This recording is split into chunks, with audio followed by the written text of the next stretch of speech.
Je salue également les internautes qui nous rejoignent et qui vont également bénéficier de la prédication. Sans plus tarder, j'aimerais ouvrir la Bible avec vous dans le livre des Juges au chapitre 6 et on va lire du verset 11 au verset 12. Nous laisserons notre Bible ouverte, bien entendu, puisque nous aurons l'occasion de lire d'autres versets concernant la vie de cet homme. Et il est question de Gédéon. Juges, chapitre 6, versets 11 à 12.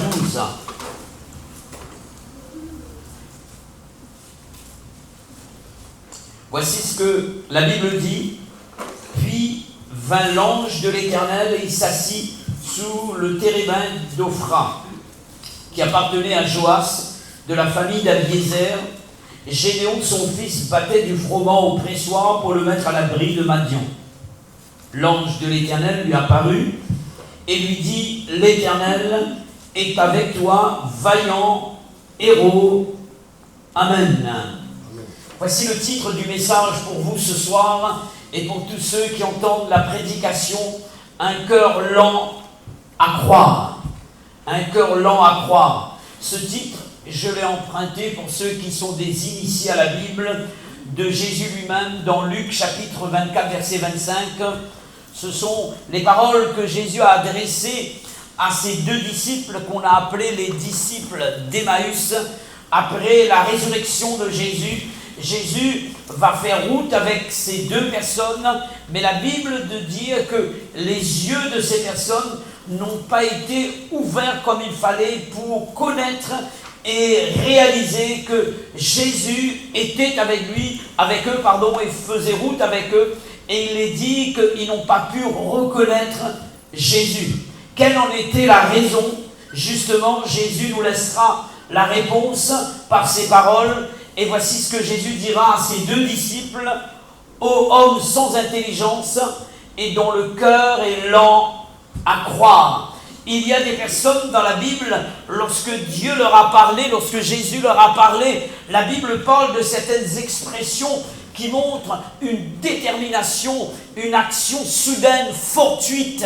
Et il est dit promptement, ces personnes se sont levées d'un saut. Il est dit que le boiteux fut debout et il va sauter, louant Dieu, glorifiant Dieu. La Bible parlant de cette femme du nom de Marie, il est dit que Marthe va lui dire: le maître est ici et il t'appelle. La Bible dit qu'elle va se lever promptement, elle va se rendre vers le maître. Il y a une action soudaine, une action rapide à l'égard de la parole de Dieu. Tandis que Gédéon, ici nous allons considérer cet homme justement, et il vit exactement ce qu'ont connu ces deux disciples d'Emmaüs. J'aimerais voir avec vous le contexte ici en ce qui concerne la personne de Gédéon. Le peuple d'Israël, dont Gédéon faisait partie, avait vécu 7 années sous l'oppression des Madianites, qui est devenu peuple ennemi du peuple d'Israël à cause de la désobéissance d'Israël. Israël était obligé de se cacher dans les montagnes, dans les cavernes, dans les ravins, etc. pour fuir son ennemi Madian. Et lorsqu'Israël semait, nous dit la parole de Dieu, le peuple ennemi détruisait toutes les productions du pays et ce peuple faisait irruption sur le pays et s'emparait de tous les vivres, de tout le troupeau qui appartenait à Israël. Et la Bible parle de ce peuple madianite qui était un peuple innombrable, une grande armée considérable. On ne pouvait même plus compter cette armée. Et que fit Israël? L'Écriture nous dit que ce peuple va crier à l'Éternel. Et je peux remplacer le verbe crier par le verbe prier. Alléluia. Invoquer l'Éternel. Et à chaque fois que quelqu'un décide de se tourner vers Dieu par le moyen de la prière, alors Dieu répond. Alléluia. Dieu répond. Et Dieu a répondu au peuple d'Israël. Dieu s'est manifesté. Et j'aimerais m'adresser à chacun d'entre vous ce soir. Le réflexe du croyant, le réflexe du peuple de Dieu, de l'Église, lorsqu'il y a un problème, lorsqu'il y a une difficulté, lorsque l'adversaire se fait rage contre sa vie, le réflexe du croyant, c'est d'avoir recours à Dieu par le moyen de la prière. Car la Bible dit ceci, il est parlé de l'Éternel, il est dit quand un malheureux crie, l'Éternel entend et le sauve de toutes ses détresses. Je ne sais pas quel est ton problème ce soir, quelle est ta situation, mais une chose qui est certaine, c'est que si ce soir tu te tournes vers Dieu par le moyen de la prière, en invoquant ce nom béni qu'est le nom de Jésus, alors il y aura une réponse de Dieu à ta situation, à ton problème. Dieu a répondu à la prière de son peuple. Alors que Gédéon était en train de battre le froment au pressoir pour le mettre à l'abri de Madian, nous dit le texte, l'ange de l'Éternel, qui typifie Jésus-Christ lui-même, va apparaître à cet homme en lui laissant une parole. Alléluia. Souvent, Dieu répond à nos prières par une parole. Et cette parole est une parole qui apporte la bénédiction si nous la saisissons par la foi. Et Dieu va laisser une parole à Gédéon. Et voici la parole de Dieu à cet homme. Ça peut paraître paradoxal. Alors que l'ennemi est là, le problème est là, les difficultés sont là.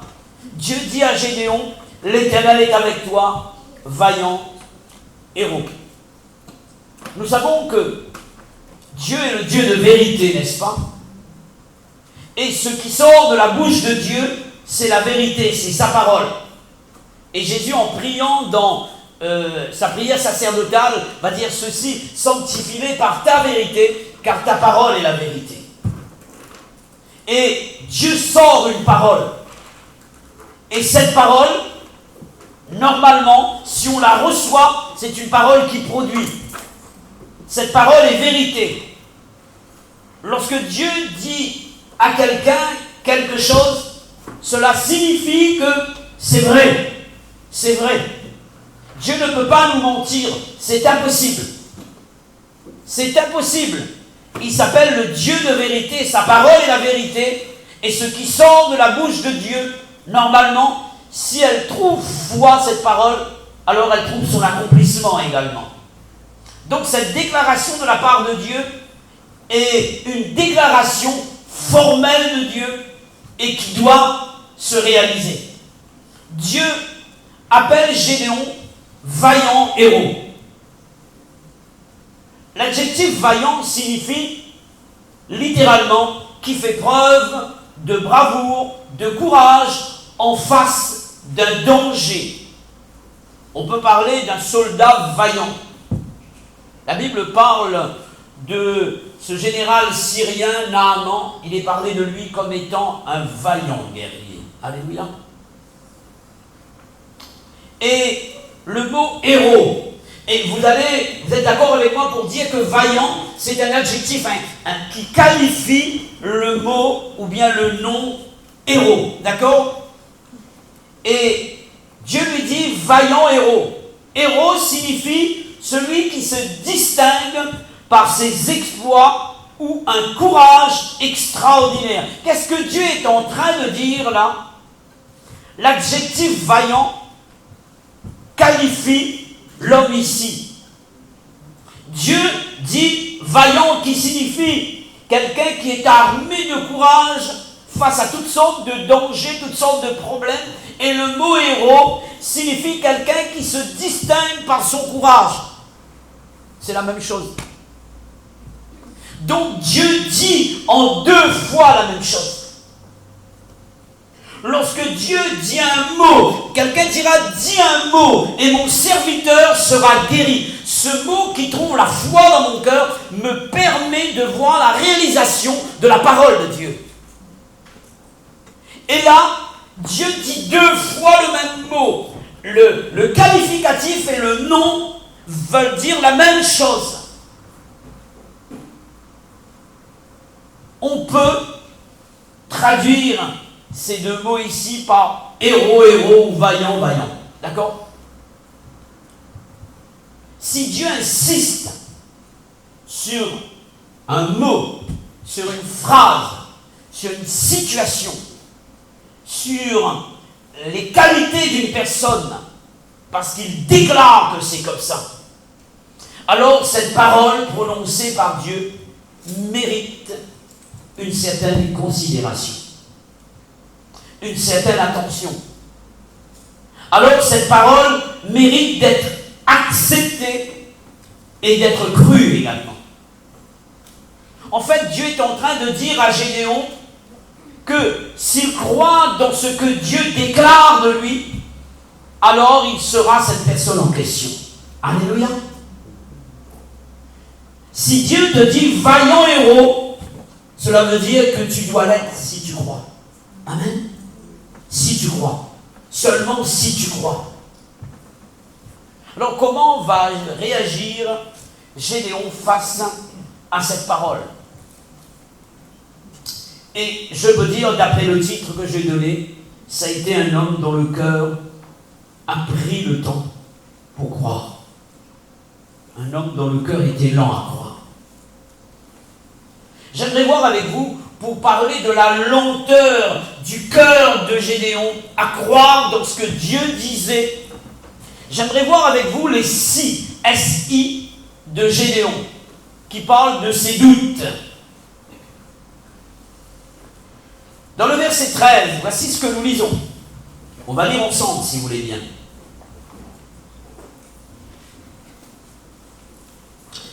Voici ce que Gédéon dira. Ah, mon Seigneur, si l'Éternel est avec nous, si l'Éternel est avec nous, pourquoi toutes ces choses nous sont-elles arrivées? Où sont tous ces prodiges que nos pères nous racontent quand ils disent l'Éternel ne nous a-t-il pas fait monter hors d'Égypte? Maintenant, l'Éternel nous abandonne et nous livre entre les mains de Madian. Dieu vient lui dire ici, vaillant héros, et lui dit, si l'Éternel est avec nous, alors pourquoi ces choses nous arrivent-elles? Où sont ces prodiges dont nos pères nous ont parlé? Dieu avait déjà répondu à cette question lorsqu'Israël avait prié. La Bible, j'ai dit tout à l'heure que le peuple d'Israël va crier à l'Éternel, donc va prier Dieu. Et suite à la prière du peuple d'Israël, je lis avec vous, toujours dans le même chapitre, chapitre 6, versets 7 à 10. Dieu avait déjà répondu à Gédéon et au peuple d'Israël, versets 7 à 10. Pourquoi ces choses nous arrivent-ils? Dieu avait déjà donné la réponse. Et Dieu va dire que j'ai déjà agi en votre faveur. Je vous ai déjà béni. Vos pères ont été bénis, mais vous également, vous avez été bénis. Et voilà ce qui vous arrive. Pourquoi ces choses vous arrivent? La réponse avait déjà été donnée à Israël et à Gédéon également. Versets 7 à 10. On va lire ensemble, si vous voulez bien. Lorsque les enfants d'Israël crièrent à l'Éternel au sujet de Madian, l'Éternel envoya un prophète aux enfants d'Israël. Et il leur dit, ainsi parle le Dieu d'Israël, je vous ai fait monter d'Égypte, et je vous ai fait sortir de la maison de servitude. Je vous ai délivré de la main des Égyptiens et de la main de tous ceux qui vous opprimaient. Je les ai chassés devant vous, et je vous ai donné leur pays. Dieu dira, vous êtes déjà bénis, j'ai déjà répondu à vos prières déjà. Je vous ai dit, je suis l'Éternel votre Dieu. Vous ne craindrez point les dieux des Amoréens dans le pays desquels vous habitez, mais vous n'avez point écouté ma voix. Dieu dira, voilà pourquoi l'ennemi s'est emparé de votre pays. Parce que, en fait, vous n'avez pas écouté ma parole. Le problème vient de la confiance qui doit être mise dans la parole de Dieu. Et Dieu dit à Gédéon cette chose-là. En fait, il y a un problème par rapport à l'écoute, par rapport à la foi dans ma parole. Vous n'avez pas cru dans ma parole. Je vous ai laissé ma parole pour que vous soyez bénis et vous n'avez pas cru dans ma parole. Voilà pourquoi donc vous vivez cette situation. Mes frères et sœurs, j'aimerais rappeler cette parole de Dieu. Dieu est avec nous si nous sommes avec lui. Amen. Si nous sommes avec lui. Si nous abandonnons Dieu, c'est tout à fait normal que Dieu n'est plus avec nous. En fait, Dieu est fidèle. Dieu ne nous abandonne jamais. Il l'a déclaré. Quand bien même les montagnes s'éloigneraient, les collines chancelleraient, je ne peux pas vous abandonner. C'est impossible. Son nom, c'est le fidèle. Mais souvent, il y a problème entre nous et Dieu dans le sens que nous nous sommes détournés de la voie de Dieu. Et si je m'éloigne de Dieu, c'est tout à fait normal que Dieu est loin de moi. Non pas que Dieu s'est éloigné de moi, c'est l'inverse. Je me suis éloigné de Dieu. J'ai créé donc un fossé entre moi et Dieu, et donc je n'ai plus de relation avec Dieu. Et pour ce faire, pour que de nouveau je puisse voir Dieu, je dois de nouveau entretenir une relation avec Dieu. Et c'est ce que le peuple a fait. Il s'est tourné vers Dieu. Il a crié vers l'Éternel. Amen. Le deuxième si de Gédéon, qui parle de ce cœur qui est lent à croire. Verset 17. Si j'ai trouvé grâce à tes yeux, donne-moi un signe pour montrer que c'est toi qui me parles. Il doute de la personne qui lui a parlé. Ça peut être le diable, peut-être. C'est ce qu'il pense, peut-être. Est-ce que c'est bien Dieu qui m'a parlé? Alors, si c'est toi qui m'as parlé, donne-moi un signe. Gédéon demande à Dieu un signe car il doute de la personne même de Dieu. Pourtant, avec le peuple, il avait prié pour que Dieu lui accorde la délivrance. La Bible dit que Israël a crié vers Dieu. Donc il avait prié pour que Dieu réponde. Certains prient pour que Dieu les baptise du Saint-Esprit. Et lorsqu'ils sont baptisés du Saint-Esprit, peut-être que ce n'est pas le Saint-Esprit. La Bible dit que si nous demandons à Dieu, Dieu donne le Saint-Esprit à ceux qui le lui demandent. Dieu donne de bonnes choses à ceux qui le lui demandent. Dieu répond, mes frères et sœurs. Ça me fait penser à l'Église qui avait prié dans les Actes des Apôtres, je crois c'est chapitre 12, lorsque Pierre a été jeté en prison, le peuple était en prière, et un ange est venu pour secourir Pierre. Et Pierre sort de la prison par rapport à la prière de l'Église, et il arrive au lieu, il frappe à la porte là où les gens sont encore en train de prier. Parfois on est encore en train de prier, Dieu a déjà accordé la délivrance. Une fois j'étais en train de prier pour quelqu'un, la personne me dit, mais attends, mais la personne est sortie de l'hôpital. Je dis, je ne savais pas. Moi je prie pour la personne qui se trouve à l'hôpital, la personne est sortie de l'hôpital. Parce que je n'ai pas eu l'information entre-temps. Des fois on est en train de prier pour des gens. La solution est déjà apportée. Dieu a déjà béni. Et Dieu avait déjà secouru Pierre de la prison. Et lorsque Pierre arrive, une femme est venue ouvrir la porte. Et elle voit Pierre, mais c'est toi? Non, c'est un ange. C'est pas lui. C'est pas lui.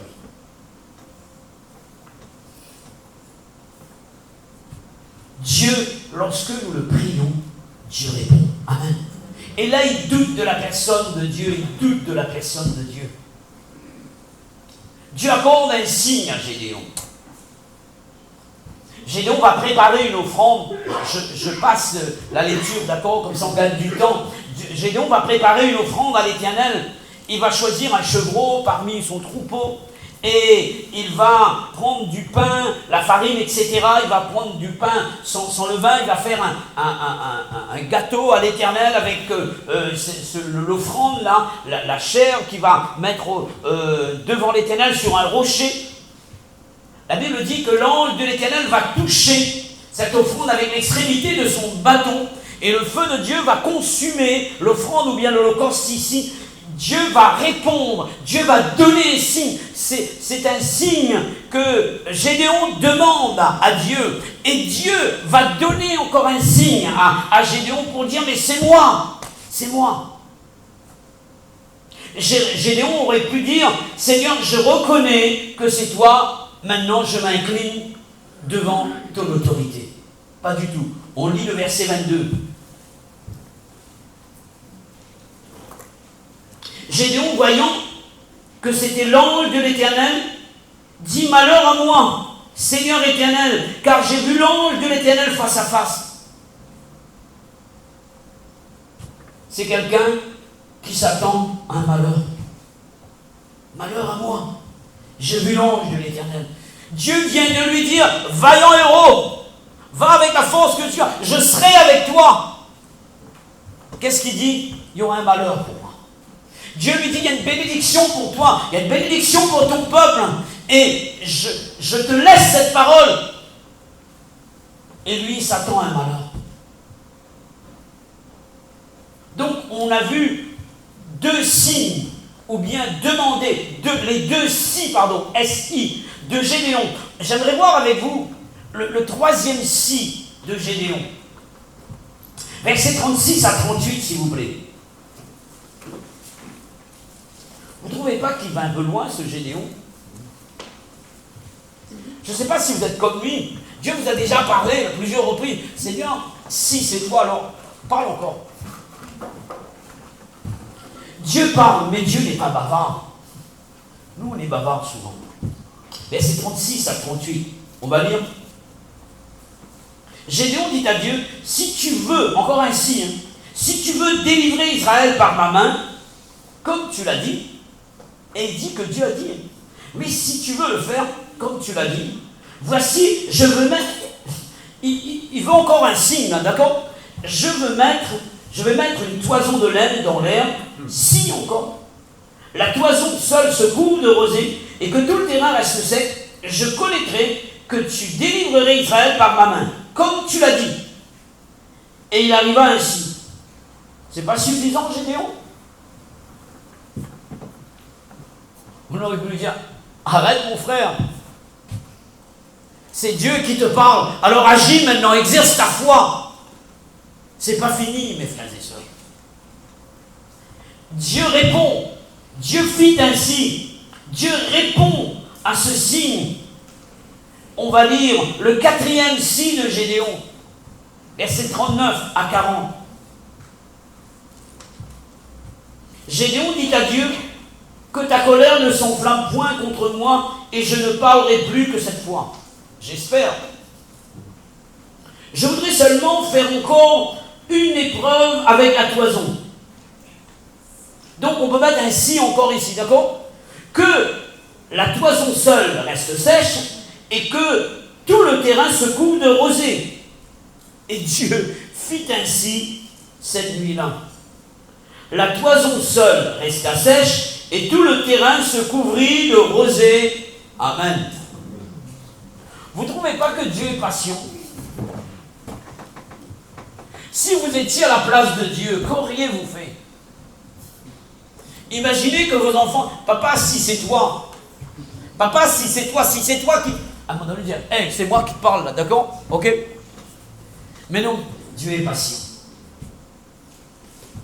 4 si de Gédéon. Et j'ai noté cela, et c'est une question que je pose. Vous ne trouvez pas qu'il y a un peu trop de si de Gédéon? Et Dieu, à un moment donné, Dieu va jouer le jeu avec lui, d'accord? Parfois, il y a l'humour de Dieu. Dieu, il marche avec nous, et il nous montre que, en fait, c'est un peu pousser le bouchon loin, que veut dire Dieu ici, d'accord? Et Dieu va proposer à Gédéon un si, d'accord? On va lire ensemble dans le chapitre 7, versets 10 à 15.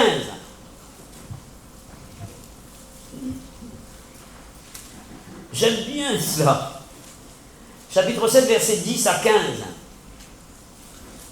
Si tu crains, c'est Dieu qui parle, et il met un si, d'accord?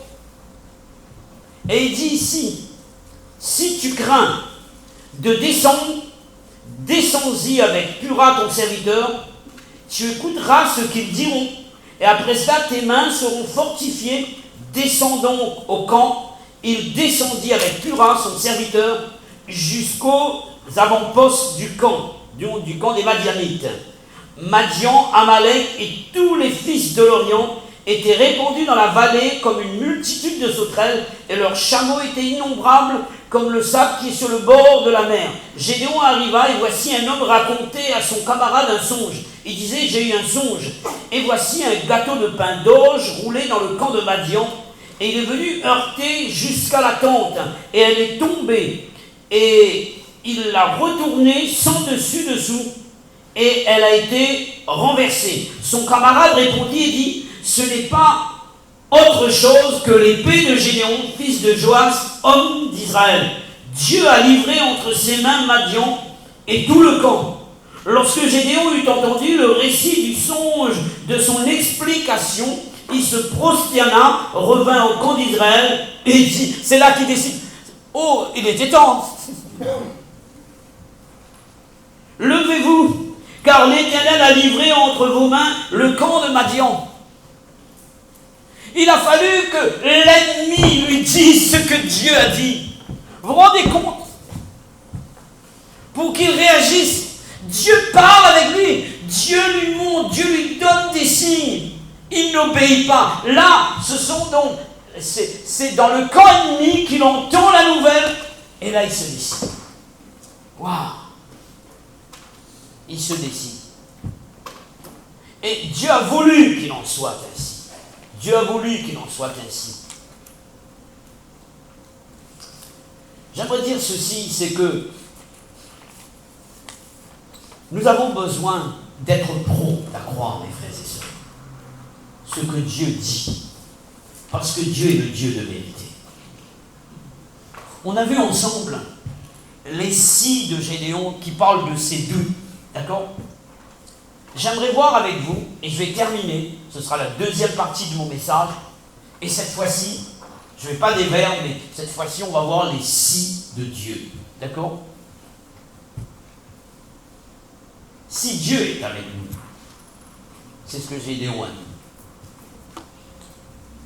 Si Dieu est avec nous, et le si de Dieu, là, n'est pas synonyme de doute, comme le si de Gédéon, ou comme parfois le si à nous, mais il signifie puisque Dieu est avec nous, étant donné que Dieu est avec nous.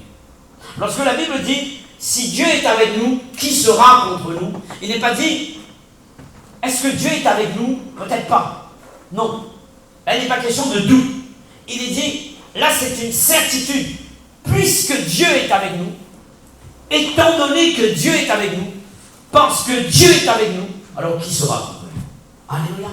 Qui sera contre nous? Le si de Dieu veut dire parce que, puisque, étant donné. En fait, ce n'est pas un doute, mais c'est une certitude. Amen. Alors je vais répondre à cette question. Si Dieu est avec nous, étant donné que Dieu est avec nous, alors sa force est avec nous. Alléluia. Sa force est avec nous. Je reprends le texte avec vous dans Gédéon chapitre 6, versets 14 à 16.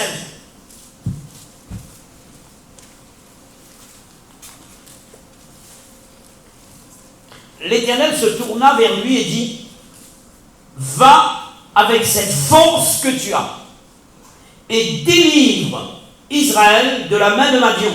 N'est-ce pas moi qui t'envoie? Gédéon lui dit à mon Seigneur, avec quoi délivrerai-je Israël? Voici ma famille est la plus pauvre en Manassé, et je suis le plus petit dans la maison de mon père. L'Éternel lui dit, mais je serai avec toi, et tu battras Madian comme un seul homme. Amen. Amen. Étant donné que Dieu est avec nous, mes frères et sœurs, sa force également est avec nous. Lorsque Dieu dit à Gédéon, va avec la force que tu as, il n'est pas question de sa force, parce qu'il est sans force. Découragé, il n'en peut plus. Dieu parle d'une autre force.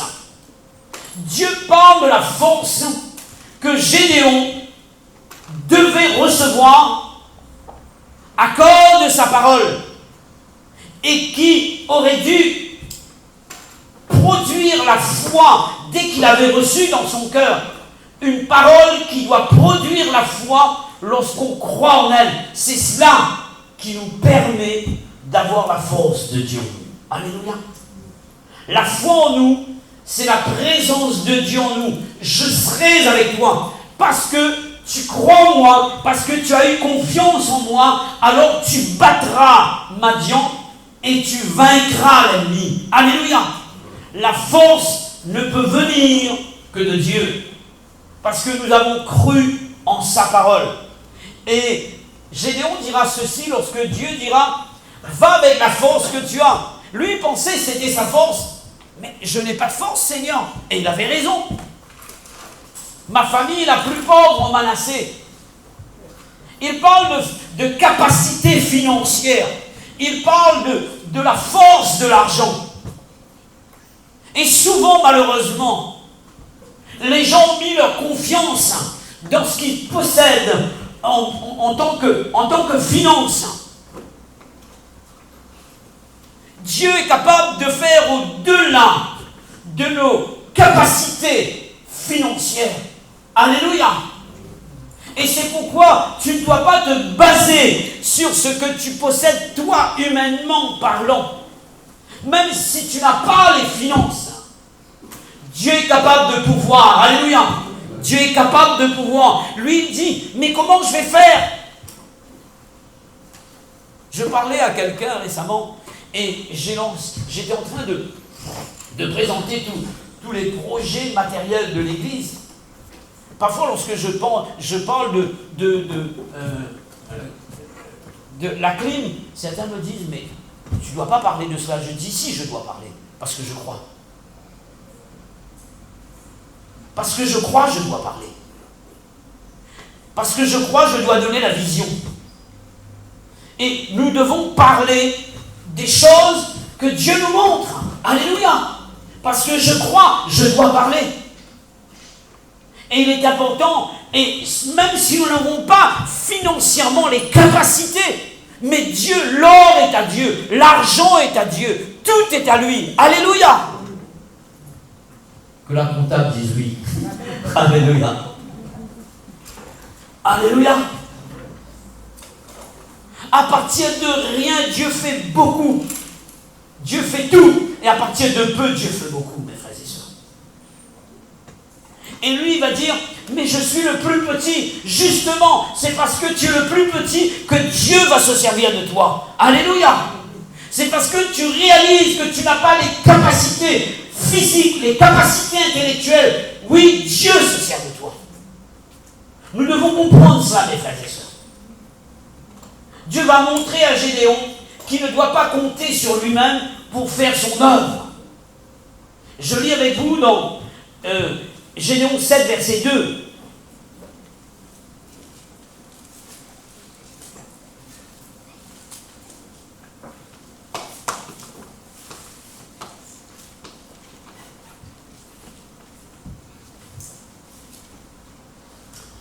Voici ce que la Bible dit.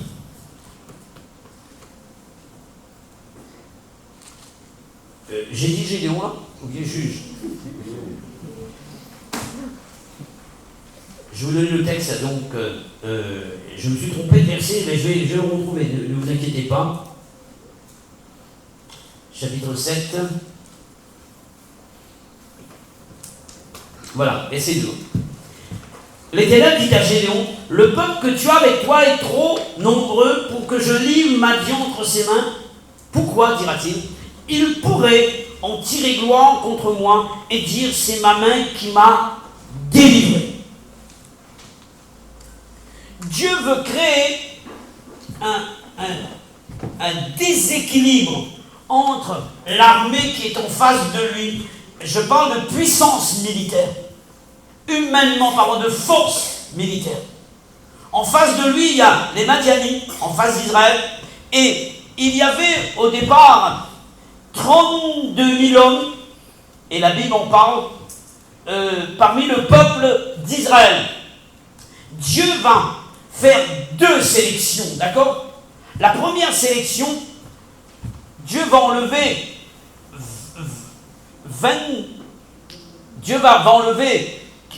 il va choisir 10 000 hommes qui n'avaient pas peur, d'accord? Et 22 000 hommes vont partir.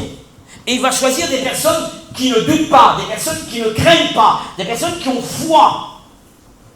Et ensuite, la deuxième sélection, il va demander à ces 10 000 hommes de se rendre vers un point d'eau. Et il va choisir parmi ces personnes 300 hommes sur les 10 000 hommes.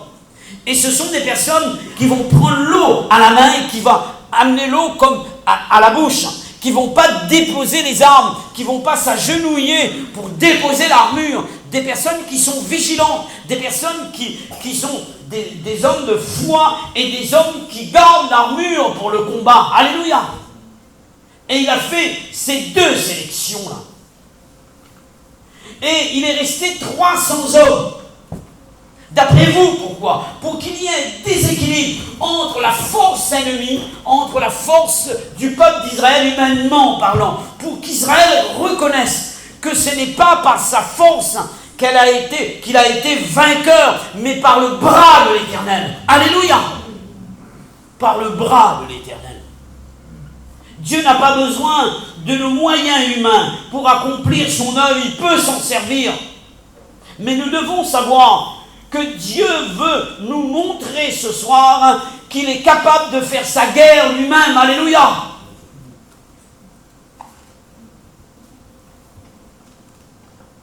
C'est lorsque nous nous reconnaissons humbles, petits, manquant de moyens, que nous passons le relais à Dieu. Tant que je vais croire que je suis capable, j'ai des capacités, j'ai des possibilités, j'ai tout ce qu'il faut, alors Dieu, je veux le mettre de côté.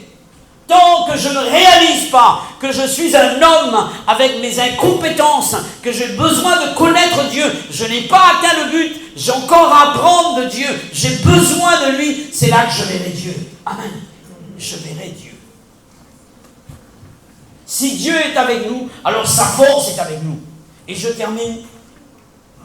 Si Dieu est avec nous, sa stratégie, sa sagesse, nous serons communiqués.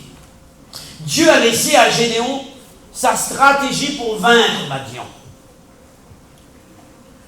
Gédéon, je m'imagine la scène. Gédéon appelle son armée, ses 300 hommes, et il va leur dire, voilà donc, j'aimerais discuter avec vous, et j'ai prié Dieu, et Dieu m'a révélé son plan. Et voici quel est son plan pour que nous puissions vaincre Madian, l'ennemi. Alors tous les 500, les 300 soldats sont là, en train de, avec un stylo à la main, en train de prendre des notes. On va noter donc la stratégie, le plan, et on va suivre ce plan à la lettre. Alors, il voit en Gédéon un grand stratège avec un plan extraordinaire. Un homme militaire. Voici ce que dira Gédéon. Chacun va prendre une cruche, ensuite une trompette, et moi aussi. Et voici ce que nous allons faire. Nous allons donc mettre un flambeau dans cette cruche. Et lorsque nous serons en face de l'ennemi, je vais donner le signalement, je vais sonner de la trompette, et je vais briser la cruche, vous allez faire comme moi, et il y aura une lumière qui va jaillir, et on va tous crier ensemble pour l'Éternel et pour Gédéon.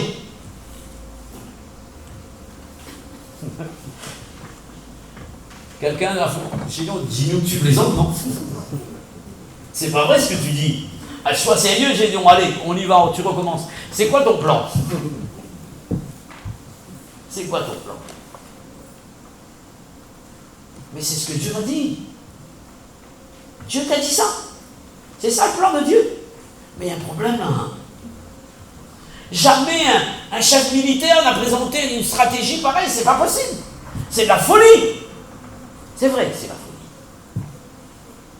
Et quelqu'un va se lever, mais après, j'ai dit, mais ensuite, qu'est-ce qui va se passer lorsqu'on aura... Je sais pas, il m'a rien dit. Il m'a dit de croire seulement. Ah bon, tu y crois? Maintenant, je suis obligé de croire parce que j'ai tellement vu des signes et j'ai tellement douté que maintenant, je suis obligé de croire. Dieu n'a pas un autre plan, s'il te plaît? Non, pas du tout. Ce qui est folie pour l'homme est sagesse pour Dieu. Amen. Dieu ne confond pas sa sagesse. Ne confond pas sa sagesse. Parfois, on veut être grand pour voir un grand Dieu. Non, Dieu dit sois petit, tu verras un grand Dieu.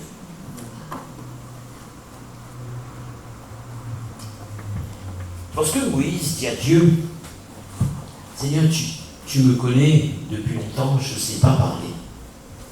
Moïse savait parler. Moïse était le prince d'Égypte. Vous avez vu un prince qui a connu toute la sagesse des Égyptiens qui ne sait pas parler? La Bible dit qu'il était puissant en parole et puissant en parole et en force. Il avait reçu toute la sagesse des Égyptiens, Moïse. Il a grandi là-bas. Il a appris tout ce que un futur pharaon devait apprendre. Et il parlait plusieurs langues, Moïse. Et il faisait le scribe, il a appris l'épée, il a appris à se battre, à combattre, il a appris à parler. C'était un orateur. Mais Dieu dira, avec tes plans d'Égypte, tu ne pourras pas me servir. Tu déposes tous tes diplômes d'Égypte. Et j'ai besoin de toi derrière le troupeau de ton beau-père pendant 40 ans. Je vais te former. Moïse avait oublié son rêve de libérateur d'Israël. Il n'y pensait plus. 40 ans de brisement pour apprendre que, en fait, on a besoin de se soumettre à Dieu et de laisser la stratégie de Dieu prendre naissance de notre cœur. Et lorsque, effectivement, Dieu s'adresse à Moïse, il n'avait plus l'habitude de parler puisqu'il était avec le troupeau. Dieu lui dit, là, t'es bon maintenant. Je vais t'apprendre à parler mon langage, à voir comme moi, à agir comme moi, le langage de la foi, les yeux de la foi, l'oreille de la foi, le cœur de la foi. Et là, tu vas descendre. Et c'est moi qui vais descendre avec toi. Et tu verras ma gloire. Amen. Je conclus par cette parole. 1 Corinthiens, chapitre 1er, versets 26 à 29. Et on rend grâce à Dieu aussi.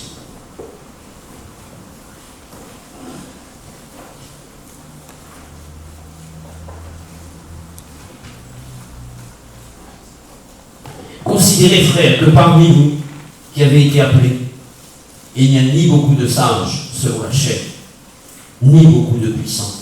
Dieu veut qu'il en soit ainsi. Ni beaucoup de nobles. Mais Dieu a choisi les choses folles du monde pour confondre les sages. Dieu a choisi des choses faibles du monde pour confondre les forts. Et Dieu a choisi les choses viles du monde et celles qu'on méprise, celles qui ne sont point, pour réduire à néant celles qui sont, afin que nulle chair ne se glorifie devant Dieu. Amen. Quand on réalise qu'on n'est rien et qu'on a pu faire quelque chose, on se dit, mais c'est pas moi qui l'ai fait. C'est pas moi. C'est lui. C'est le Seigneur. Et c'est là où l'homme n'est pas glorifié, mais Dieu est glorifié. Amen. Recueillons-nous un moment et glorifions le Seigneur.